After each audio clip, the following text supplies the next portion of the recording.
Good afternoon. I'd like to call to order the special City Council meeting of Tuesday, May 14, 2019. Please rise and join me with the Pledge of Allegiance.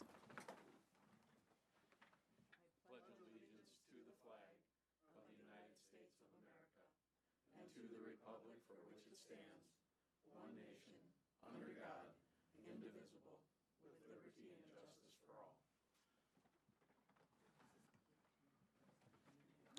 Roll call, please. Okay. Albertson? Absent. Bueller? Here. Danforth? Here. Lallam? Here. Manti? Here. Roby? Here. Solom? Here. Thorson? Absent. Billhauer? Here. Y? Present. Thank you. First item on the agenda is public comment. Is there, I put that in the wrong order, but I think we should do the approval of the agenda first. And got a motion by Bueller, second by Manti, and I think we should probably make public comment number 2. And is that all right with the motion maker and seconder? All right. Any others? All those in favor signify by saying aye. Aye. Those opposed signify by saying nay. Motion carries. Now we'll do public comment. If there's anyone here, please come forward. Seeing none, I'll move on. Item 3, recommendation to the United States Department of Transportation to allow a change in essential air service schedule of SkyWest Airlines doing business as United Express, which would eliminate the morning flight to Denver and evening flight back from Denver in exchange for adding a midday flight from Chicago and midday flight out to Chicago. And this recommendation would allow the mayor to sign any necessary documents to affect this change. Is there a motion? So moved by Lallam, second by Bueller. And we have Airport Manager Todd Syrie and Airport Board Chairman Shan Cruz here. This was recently recommended by the Airport Board. So if you gentlemen want to go ahead and give some explanation. Sure. Thank you, Mayor. The SkyWest Airlines sent us an email last week and proposed this route change. Due to the fact that the Pier Watertown Pier legs have been suffering.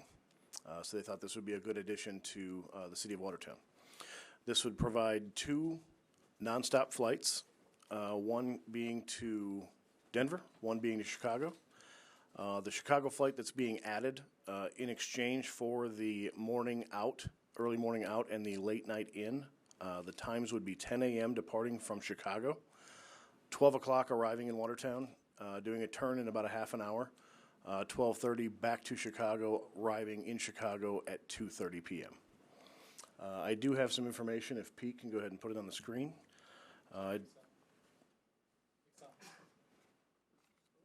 Sorry. So the left column here, we did some homework and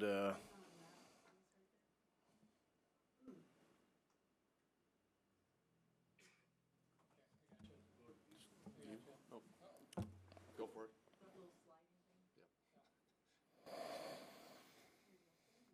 okay, this is 3 pages worth of data, but the left column is the arrivals prior to the 10 a.m. departure from Chicago back to Watertown.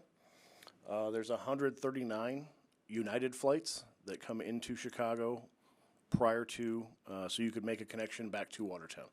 On the right column is the departures in the 3-hour window that we're legally supposed to look at. So there's 140 of those that go to destinations all across the United States and internationally that you could catch after you land in Chicago. Now, mind you, this is the block times. There are flights prior to the 6:04, and there are flights after the 6 o'clock p.m. roughly that offer more options. So these are just in that flight time, and these are only United flights. Any questions about that? We can scroll through if you want to look at them. Airport codes is what these are. Sorry.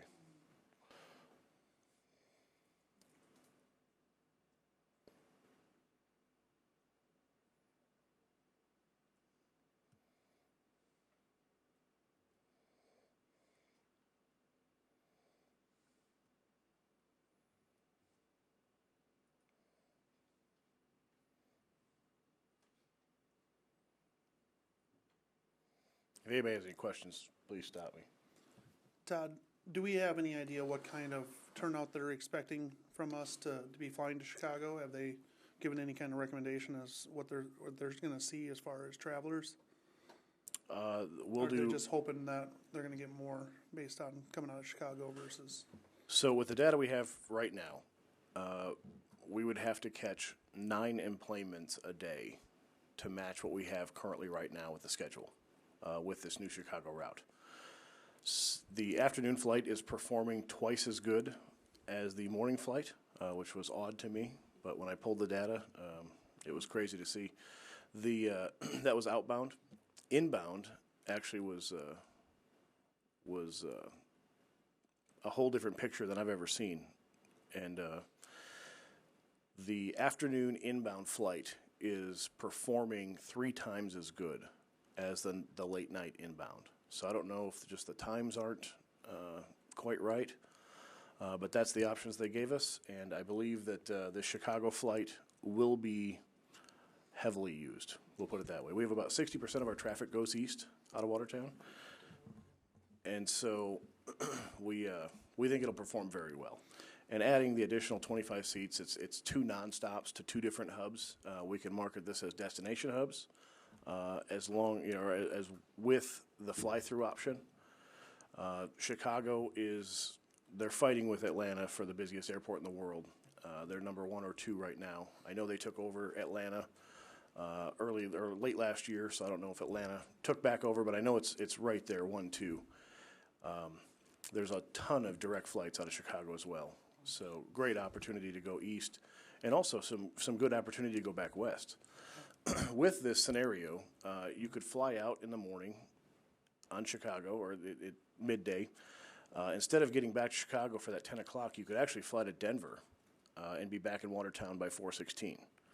So we have multiple options from across the nation on where you could find a cheaper ticket to get back in. You can do multi-city tickets now because we do have the United code share. So anywhere United flies, you could do a multi-city ticket, and you wouldn't have to necessarily go back the same way you came. So you could potentially leave through Denver, you'd come back through Chicago, or vice versa. So our afternoon flight is actually performing way better than they're expecting. So we really don't need the Chicago flight to be, a set 80-90% full every time to keep our numbers at the same Correct. pace. Correct. We need to, essentially right now, we're at 9 enplanements per morning. Okay. Is what we would need to stay where Status we're at quo. currently. Correct. Okay. Councilman Roby? Todd, just clarify that a statistic you just mentioned. You said 60% of our flyers are going east. So they're flying to Denver, and then they're going back east. Correct. Over half. Correct. Or does that include leakage that goes to Sioux Falls and then goes east? Nope. This is strictly out of Watertown. So it's pretty common in the Midwest airports to have 50-50, 55-45, even 60-40 going one way or another from our Midwest states. But this is data that they pulled from Denver Airport going east or west. Is there a way to get data about people from our area flying out of Sioux Falls? Yes, and we are in the process of that right now. It's a leakage study. Yeah. And we are in the process of doing that Okay. right now. I got preliminary numbers, and in our absolute heydays, we held 10% retainage in Watertown for the leakage study. We were down to as low as 1%. Can you explain what that means? So 1% of the catchment basin in Watertown, around Watertown, the 45-mile radius of the about 150,000 people, out of the people who fly from those counties, we retained at most 10% of those people flying. 10% flew out of Watertown, Watertown. correct, The sorry. 90% flew from Sioux Falls, or somewhere Minneapolis, else. yep, Fargo. Right. Yeah, Okay. thank you. Councilman Danforth? So if I were to go on and be trying to book a flight, one of my options then on return, as I'm looking at the times for arrival, you would show coming back through Denver back into Watertown, right? Or would I have to somehow select that? You're flying out So I'm from going to fly out of Chicago. Watertown going to Chicago. Okay. and then I'm out to the East Coast somewhere. Yep. Midday doesn't work for me as a business person to get back. I want to get back later. So when I'm booking my flight, my return flight, as I look at the time of arrival back in Watertown, if I pick the late one, then that would indicate that it's through Denver back to Watertown, correct? So it would be visible to people when they're booking? Yeah, I think just like, yeah, you'll see, hey, it could be a 3-hop, Right. They're all you put in is the or departure and arrival, and it'll give you every option to get here, in every Correct. crazy way possible, like Right. to Orlando to Denver back. So, Yeah, a multi-city ticket's what it's called, yes. But yes, absolutely. When you're looking at that for arrival, Shanna's absolutely correct. It'll show you the multi-cities arrival back into Watertown. My other question is if this is as successful as what I expect it probably will be, could that have a negative impact on our Denver departures then?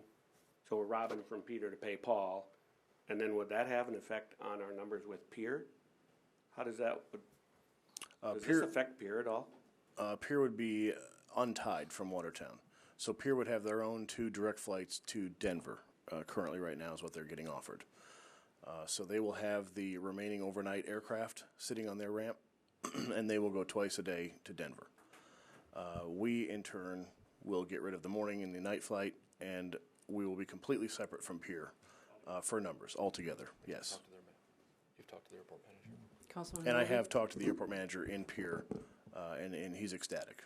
I wanted to pick up on Mike's point, because this came up in the airport board meeting yesterday, and that, we were really in lockstep with Pier, Mayor Karen and Mayor Harding, and you and your counterpart, everybody in the boards are all in lockstep.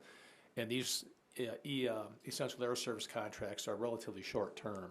So I do think you guys have been sensitive to how it affects Pier, and it seems like it's a win-win for both of us. Right. I did speak with Mayor Harding from Pier, and he told me that Pier's supportive, and their main concern was that it doesn't have a negative effect on Pier if this doesn't work out for us, and then they try to move it back, and that makes the Pier schedule have to change in some way. Those kind of things do concern them, rightly so. But we don't have any reason to believe that would happen. They are getting more flights available since they won't be sharing one of those planes with Watertown. More seats would be available for Pier, and so that's good for Pier. Councilman Lallam? Todd, have you guys talked to the DOT on this already? Yes. Sounds like they're probably gonna be okay with that. I mean, obviously, we need to approve it, but have they given any indication as to that's positive, negative, things of that nature? No, Michael Gormas called me this morning, actually, from the DOT, and he was happy to take the paperwork and get this changed. He said he needs about a week or so from when Mayor sends an email. Essentially, it'll just be a short blip. It doesn't have to be anything long, just real short clip of what we're doing. He had already talked to Greg Atkin with SkyWest about this yesterday, and Greg briefed him on all of the discussion. So they are for the change. What are we looking at as far as a timetable if it does get approved and goes forward, as far as being able to fly out of Watertown to Chicago, and how does that change that Denver flight? Will they kind of same time? They'll stop the morning at late night flight and switch to the Chicago flight at that time? So they haven't really specified a time. They're thinking September. Okay. They want to get it done early fourth quarter, so that's what they're thinking for right now.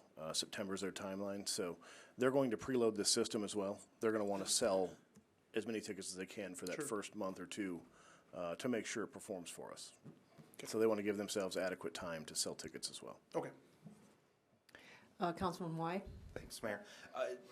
For the EAS to do a 2-flight like they're doing, 2 different cities, is that common or is that not common? To 2 different hubs? Yeah. It's not common. No. And just the geographic point that Watertown's in between Denver and Chicago, we just got really lucky.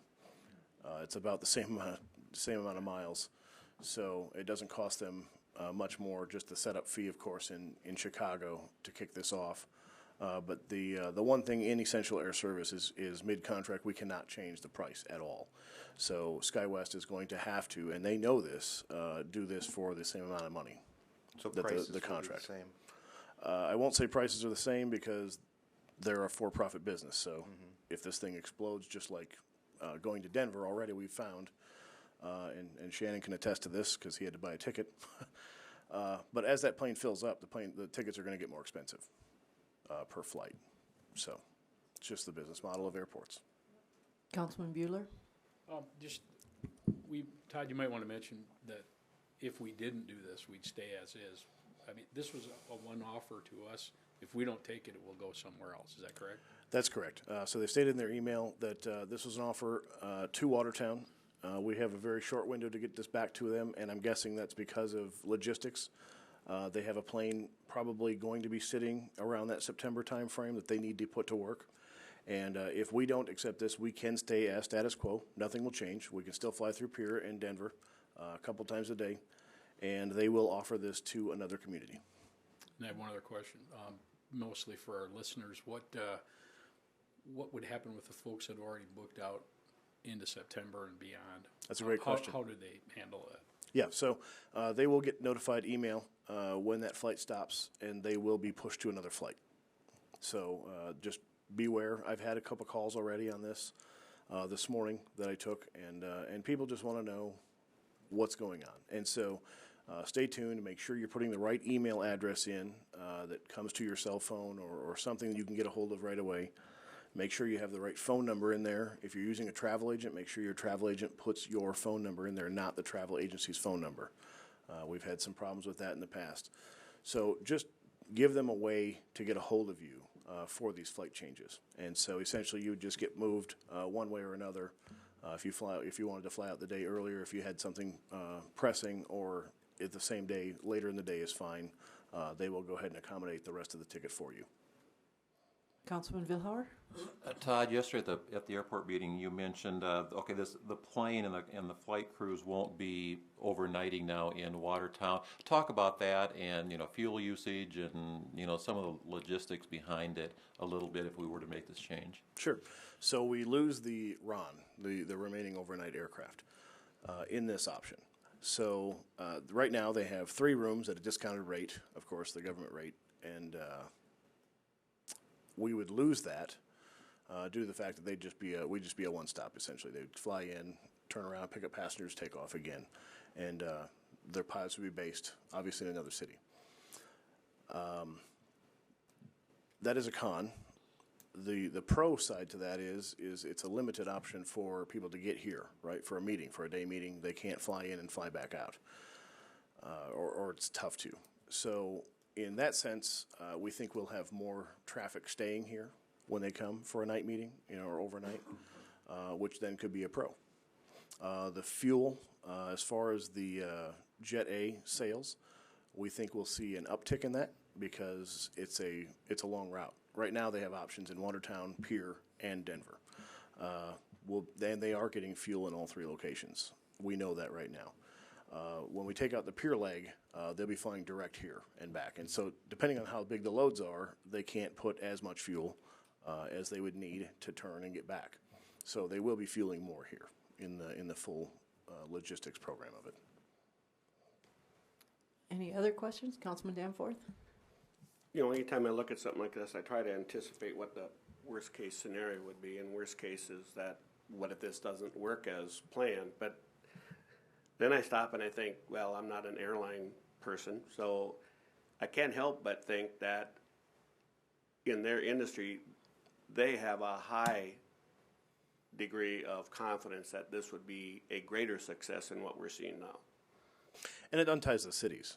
Right now we're at a capacity issue. We very well could be at a capacity issue before the end of this year if Watertown and Pierre keep growing the way they are with just the first 20 days of data that we had. So Pierre actually broke a record for April's numbers, which is phenomenal for Pierre. That's great. But with that causes challenges, right? So they're only allotted to give us 2 flights a day. Well, if we're tied with Pierre and Pierre puts on 35, then we're definitely limited on that morning flight.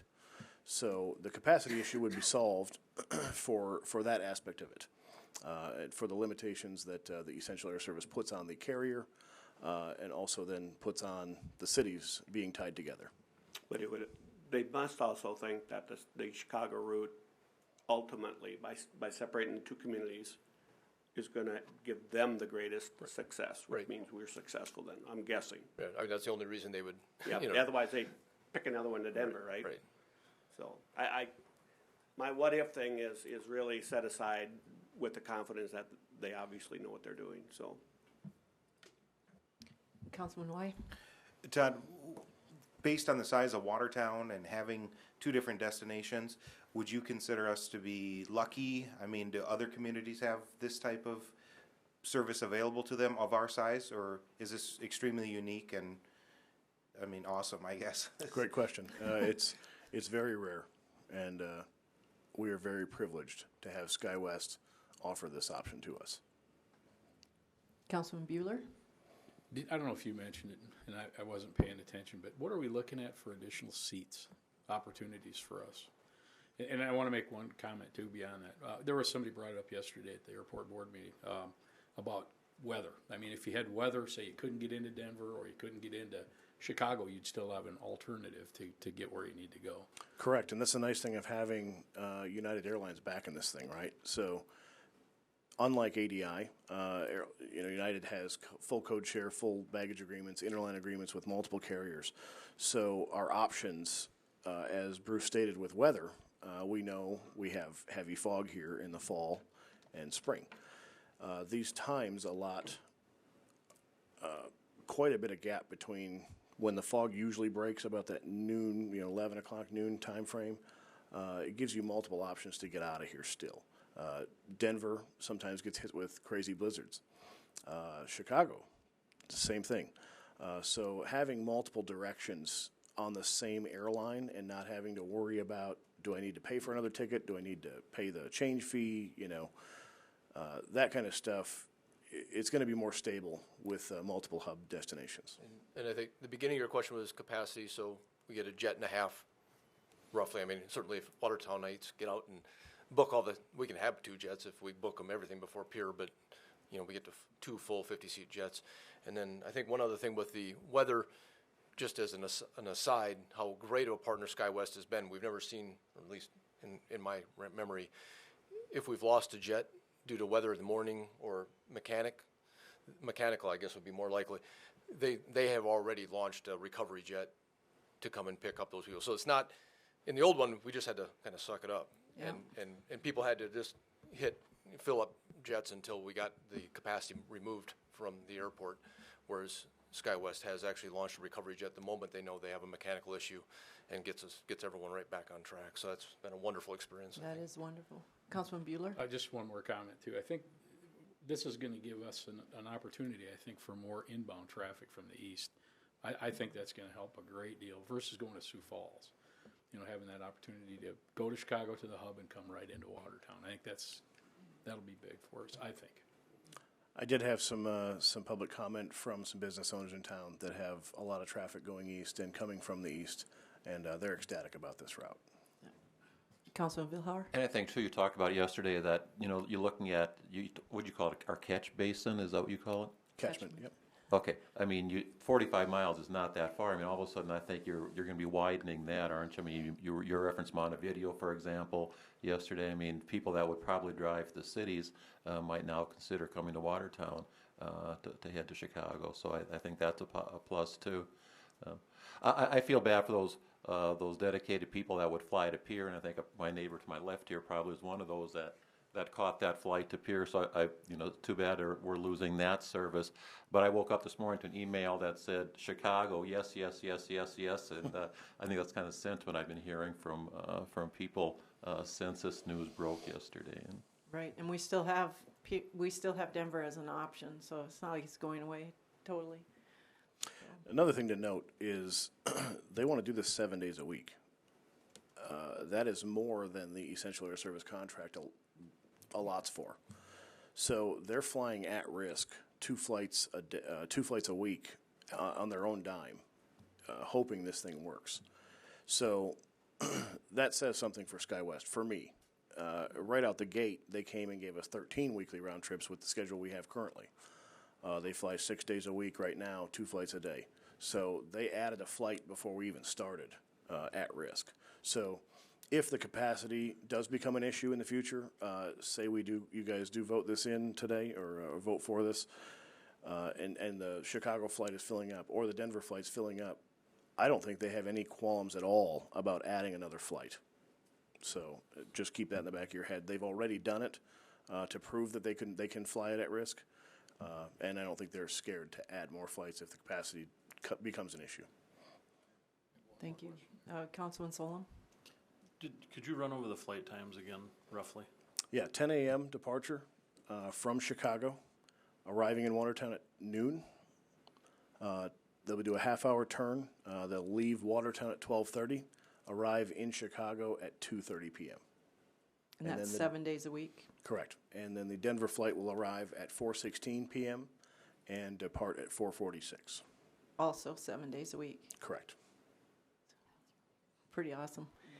Councilman Bueller? I just out of curiosity, the at-risk flights, does that come with, in order for them to bring those so they're not at-risk flights anymore, would that require another contract? Would that be 2 years, or a way that they can get that so that they are not at-risk flights? They cannot. The Essential Air Service contract is only allotted for 12 weekly round trips. Right. And that'll be the same, probably. And there is circumstances where that can change, but it's a much smaller aircraft. They can allot for 6 or 8 round trips in a 9-seat operation, but with the setup they have currently, it's 12 weekly round trips. Other questions or comments? Looks like we got them all. All right. All those in favor signify by saying aye. Aye. Those opposed signify by saying nay. Motion carries. Thank you, guys. Thank you. Next item is old business. Today is Matt Roby's birthday. So happy birthday, Matt. It's old business. Are we supposed to sing to him? Bruce, would you like to sing? Yeah, I think so. Go for it. No. If you all join in, hell yeah. Happy birthday to you. Happy birthday to you. Happy birthday, dear Matt. Happy birthday to you. No harmony at the end. All I right. was going to throw some in there, but I don't know. You guys look mad. Is there any other old business? Is there any new business? I don't see any. Any liaison member reports? None? We have no reason to go into executive session, so I would look for a motion to adjourn. Moved by Lallam. Second by Y. All those in favor signify by saying aye. Aye. Those opposed signify by saying nay. We are adjourned.